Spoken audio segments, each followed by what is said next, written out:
Holy and gracious God, we seek your Spirit now. Move in this space, speak words to us, help us to know your will and your ways, to hear your voice. We pray in your Son's name, amen. I absolutely love the creation stories of Genesis. For one, I can't help but sing the musical Children of Eden a little bit when I read them, and since I love that show, that's pretty much a win. But I also like what they have to say to us about who we are and what we were made for as human beings. Genesis 1 was not read this morning, but I trust that many to most of you in this gathered room know the text. It reminds us of two important truths. First, that God created whatever is around us.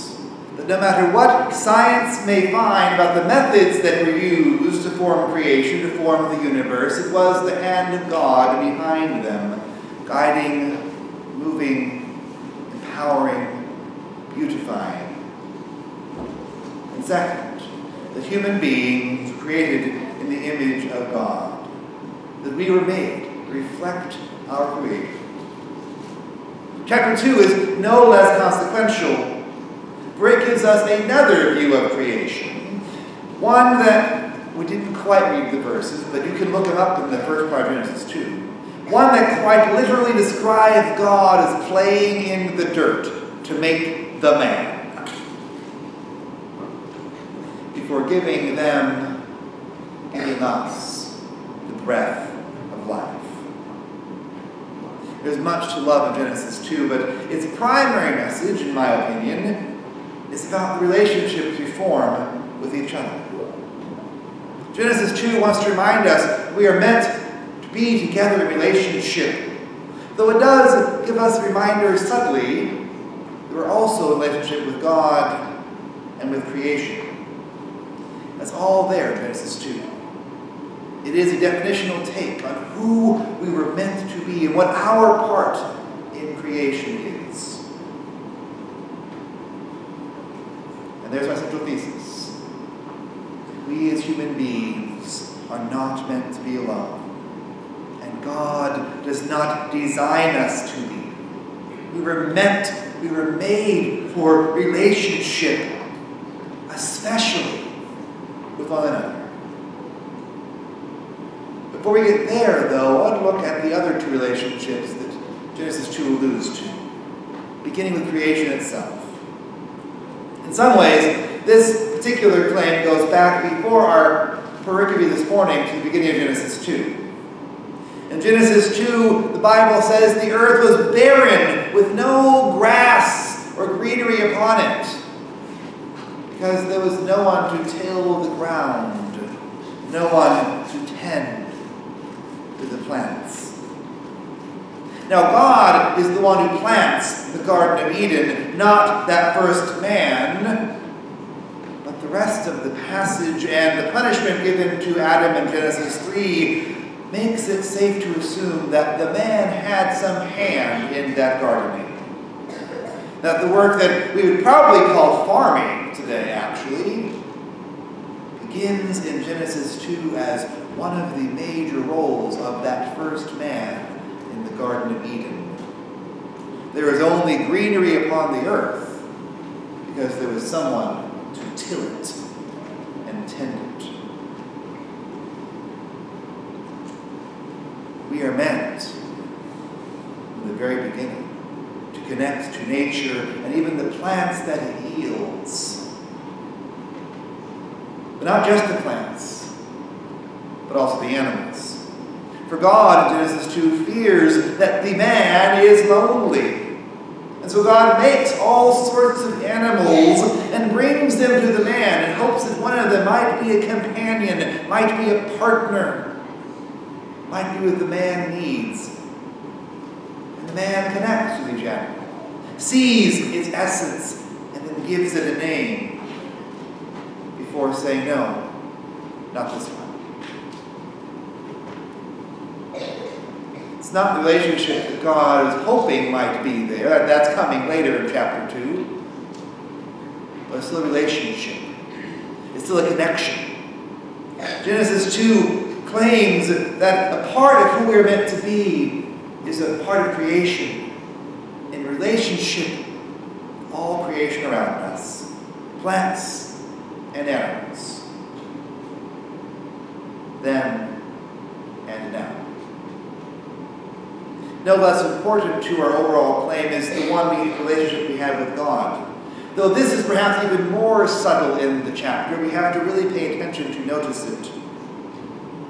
But it begins with the God who, as I said, is very involved, even from the beginning, in the lives of the man. The God who, unlike Genesis 1, where God simply speaks and boom, things are, Genesis 2, God comes down from the heavens and molds the man out of earth, and then molds the animals out of earth. God has a giant Play-Doh set almost.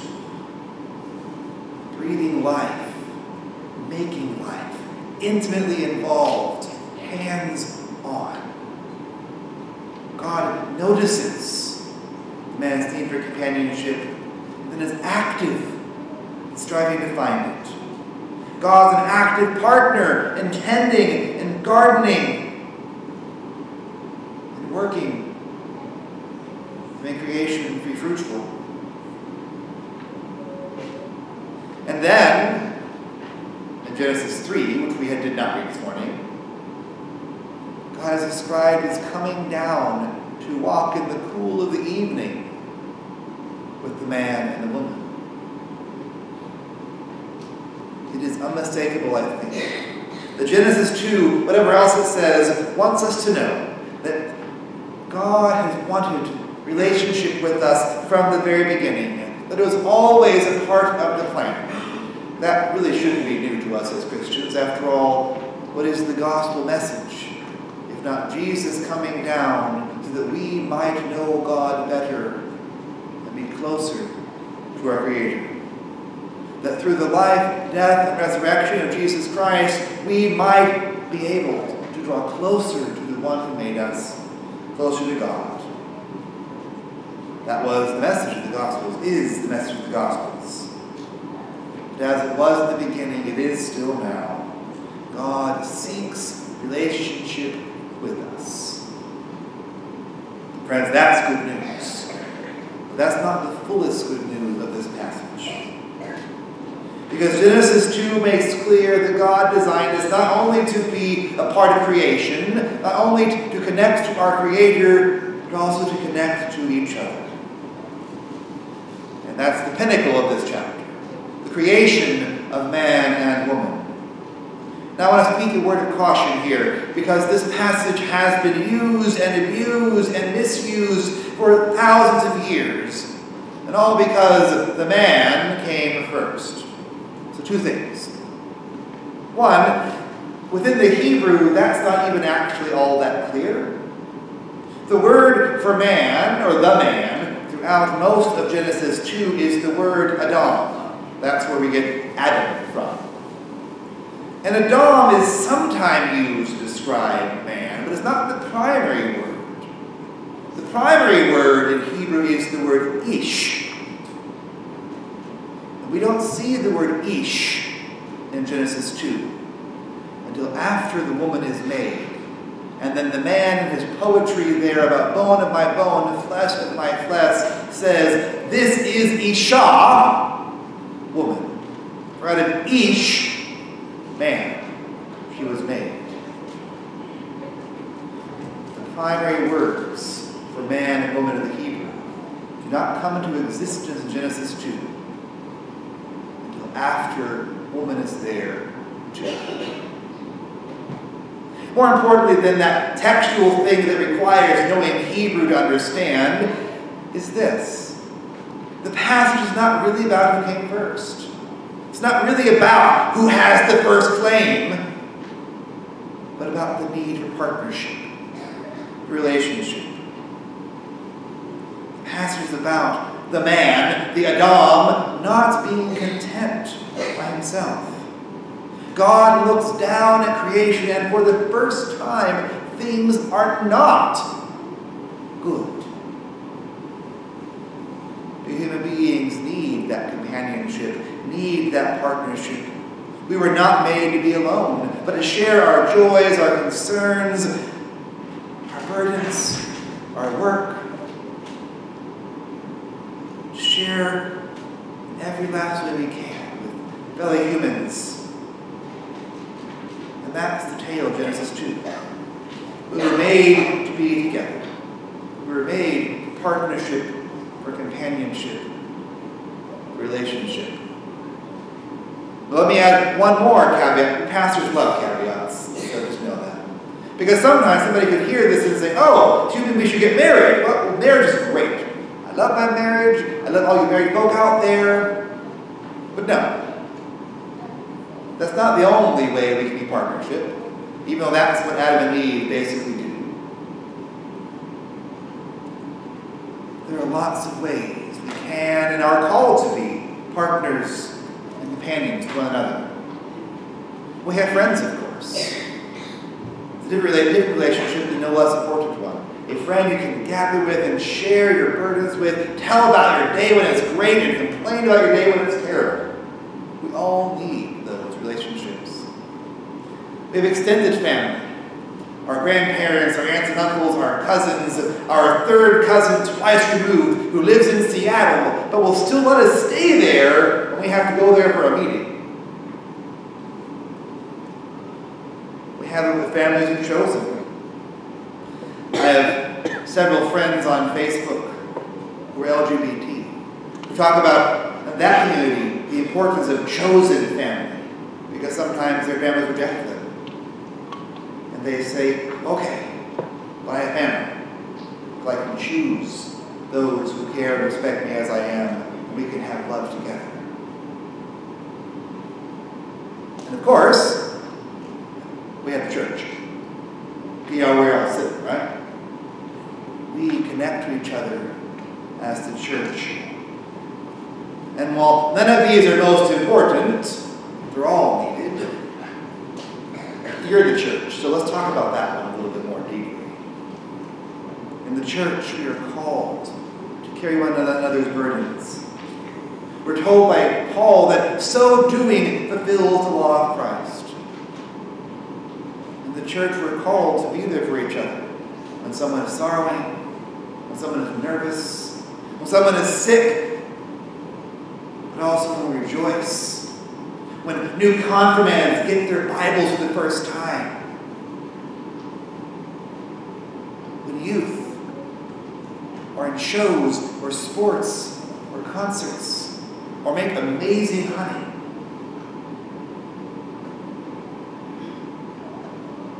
When a spouse is lost or a new spouse is gained.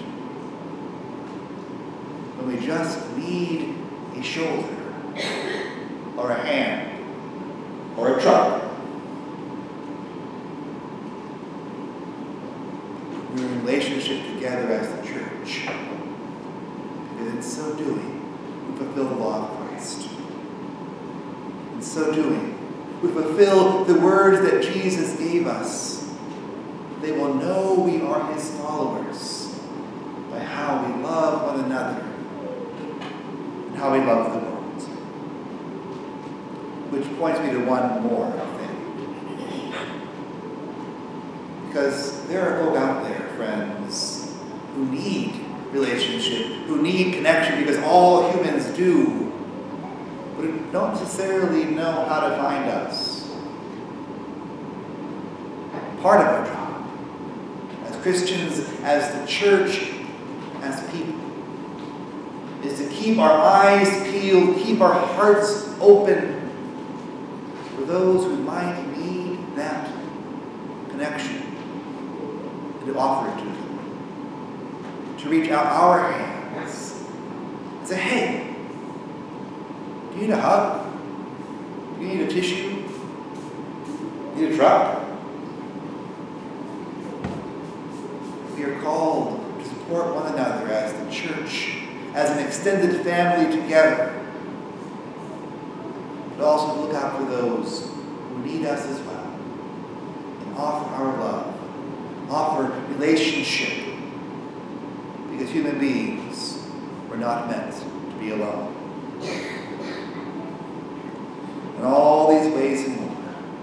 find that we're always called to be. The ability to share, to connect, to be partners with God and one another. And if we need a reminder of that, well, it's World Communion Sunday. It's the day we come to the table. The day, most of all others, that reminds us we are not alone and not supposed to be alone. But we are connected to people all around the world. The church and God's children. Part of a shared, never-ending worship of God. Part of a shared, never-ending mission to love others as Jesus is loved. At the table, in our lives, in all we do. We are people meant to connect, to support, to love, to be in relationship in all the ways we already know, and in ways we get to discover. Ways even beyond our imagining.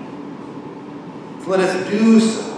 Let us thwart the effort to find those connections and to find those who need our connecting. This day and always. Thanks be to God. Amen.